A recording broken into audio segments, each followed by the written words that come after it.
Assalamualaikum warahmatullahi wabarakatuh. Pada video kali ini kita akan membahas mengenai fungsi rasional. Kita langsung saja ya.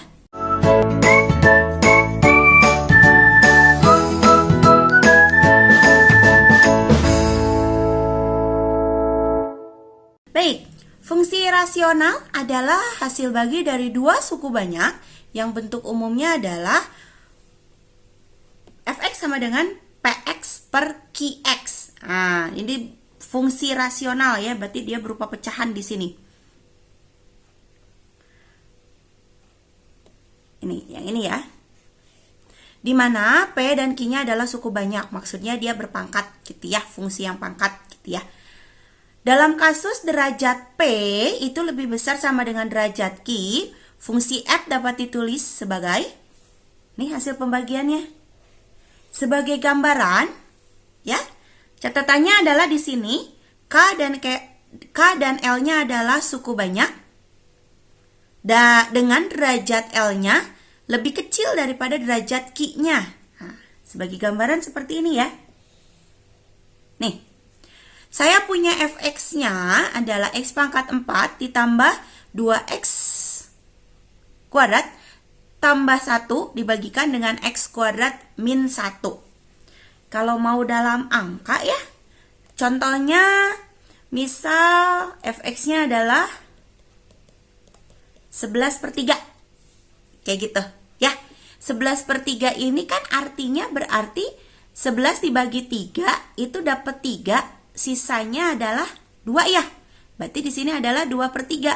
Kalau pecahan campurannya adalah 3/2/3 gitu kan ya. Atau boleh ditulis adalah 3 ditambah 2/3. Nah, ini maksudnya yang ini. Yang ini ya. Oke? Nah, kalau dalam fungsi gimana? Sama, kita bagikan biasa. Nih, ini sebagai gambarannya. Sini kan kita mau membagikan x pangkat 4 ya. Dibagikan dengan x kuadrat. Si suku banyaknya, yang paling banyaknya yang akan kita bagikan. Itu dulu yang diincar.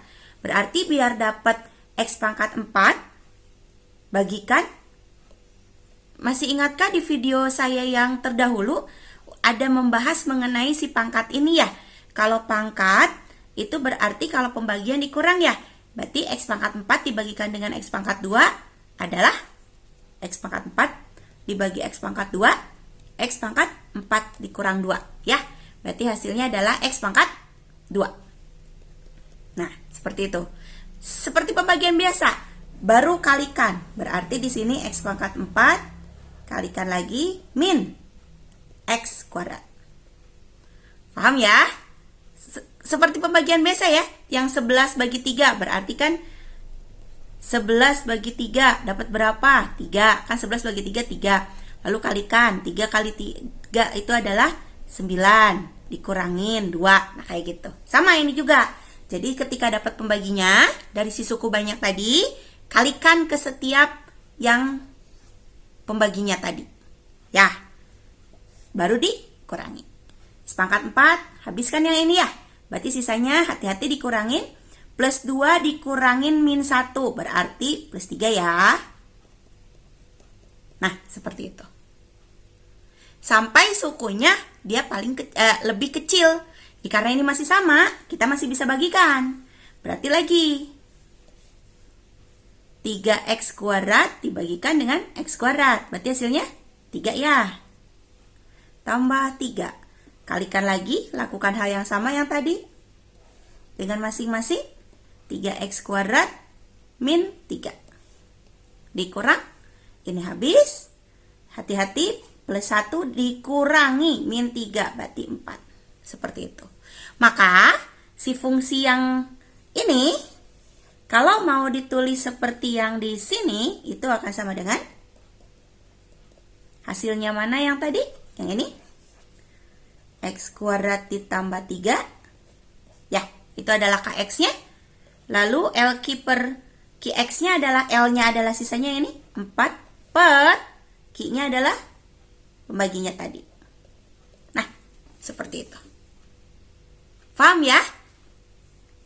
Itu idenya mau ke sana. Oke? Nah, sekarang katanya Ada kasus khusus ternyata di mana si LQ yang tadi ya, itu tidak mempunyai bentuk istimewa. Jadi kalau dalam nanti perubahan ini untuk menjadi fungsi rasional itu bisa digunakan dalam metode integral. Ada metode integral untuk fungsi rasional, atau kalau dalam transformasi Laplace itu dalam menggunakan inverse-nya untuk mencari inverse dari Laplace-nya. Itu tidak dapat dicari katanya karena dia tidak punya bentuk istimewa. Jadi langkah penyelesaiannya kita harus pakai trik. Nah gitu ya. Trik-trik ini didapat dari, saya ambil sebagai referensinya adalah buku Koko Martono ya, dari Kalkulus buku karangan Koko Martono. Beliau salah satu dosen S2 saya, almarhum. Mudah-mudahan diberikan semua ilmunya ya, bermanfaat insya Allah ya. Salah satu dosen favorit saya tentunya. Mengajarnya mantap sekali. Selingan dulu ya itu ya. Oke, lanjutkan lagi tadi. Sampai mana tadi? Oh ya, triksnya ini ternyata kita harus ada triknya dulu untuk agar si L per Q ini kalau nanti dalam integral dapat dicari integralnya, kalau dalam transformasi Laplace dapat ditentukan, dapat dicari juga, gitu ya.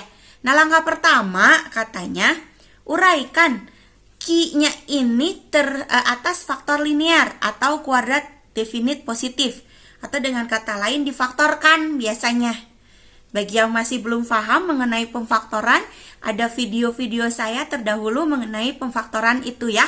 Jadi ada faktor yang kuadrat, ada faktor dari persamaan kubik, silahkan dipelajari lagi. Nanti linknya ada di kolom deskripsi saya sertakan. Oke? Itu harus kuat dulu ya, sekali lagi. Lalu setelah difaktorkan ya untuk linear atau definit positif, buatlah dekomposisinya. Dekomposisi itu dipisah-pisahkan. Nah, aturan dekomposisinya itu nggak sembarangan. Oke, kalau faktornya linear, oke, buatlah dekomposisi dia linear tapi berulang. Ininya linear nih. Lihat X-nya, tidak ada pangkatnya ya, tapi berulang. Ada berapa kalinya di sini? Ingat, linear kenapa? Karena X-nya tidak ada pangkatnya, berulang karena dia ada berapa kali. Jadi, untuk yang linear di atasnya, itu hanya konstanta saja dan diulang sebanyak berapa kalinya. Bingung? Nanti ya, akan dikasih contoh. Nah, kalau yang faktornya adalah kuadrat definit positif. Definit positif itu determinannya lebih besar dari 0. Ya. Ini, nih lihat. Ini kuadrat. Kenapa? Nih. X-nya pangkat 2. Ya. Dan dia berulang sebanyak N kali. Kalau ini M kali. Sama, ulang juga sebanyak berapa kalinya. Kalau di sini kan tadi M, maka sebanyak M kali. Kalau di sini N, berarti ini sebanyak N kali. Ini adalah M kali. Ya. Tergantung nanti berapa banyaknya.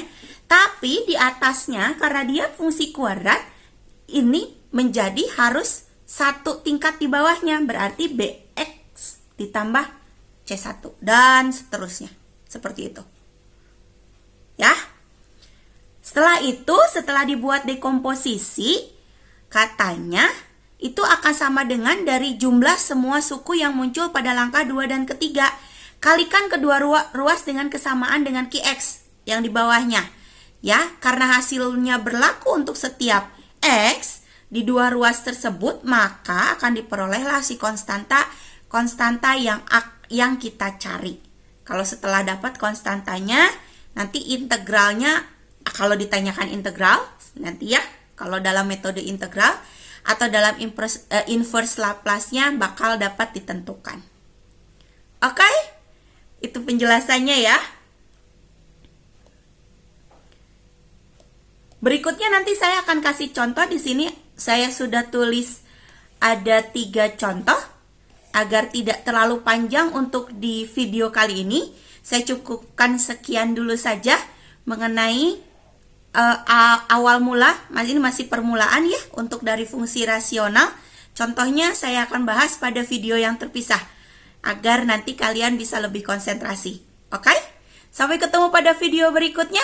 Sekian untuk video kali ini, mudah-mudahan bermanfaat dan dapat dimengerti.